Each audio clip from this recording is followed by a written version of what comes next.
What would actually happen if you took all the water thundering over Niagara Falls and tried to force every last drop through a single, ordinary drinking straw? First things first, you gotta wrap your head around the scale here. We are talking about 750,000 gallons of water. Not a day, not an hour, every single second. That is an absolutely insane amount of raw power. Think about it like this. In just 1 minute, that's enough water to fill more than 1,000 swimming pools. So that's the kind of volume we're trying to shove into our little straw. And our grand challenge is to channel all of that through this. A tiny, everyday object you wouldn't think twice about. The difference in scale is just ridiculous, isn't it? Okay, so in the real world, this experiment would be over before it even began. The pressure would be so astronomical that any straw you use, plastic, metal, doesn't matter, would be instantly vaporized. Just gone. It wouldn't stand a chance. But hey, where's the fun in reality? This is a thought experiment. So let's just say we have a magic straw. It's completely indestructible. It cannot bend, it cannot break, it cannot leak. So, what happens now? Well, with that indestructible straw holding its ground, all that water has to go somewhere.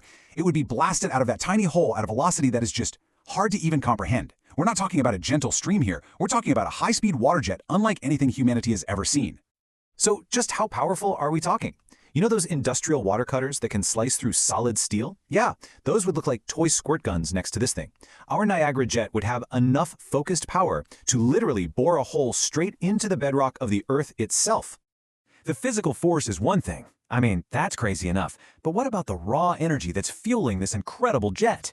The numbers here are just, well, they're staggering. The water flowing over Niagara Falls is generating about 1.18 gigawatts of power. And what does 1.18 gigawatts even mean in the real world?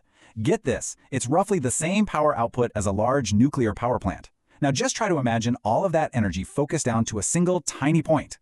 Because when you compress the entire output of a nuclear power plant into an exit point the size of a straw, you haven't just created a cool water jet. You've created one of the most destructive natural weapons you could possibly imagine. It's really the perfect description, isn't it? You'd have nature's fury focused into one unstoppable jet. It's both terrifying and, you have to admit, pretty awesome to think about. And just like that, a silly little question leads us to this incredible conclusion.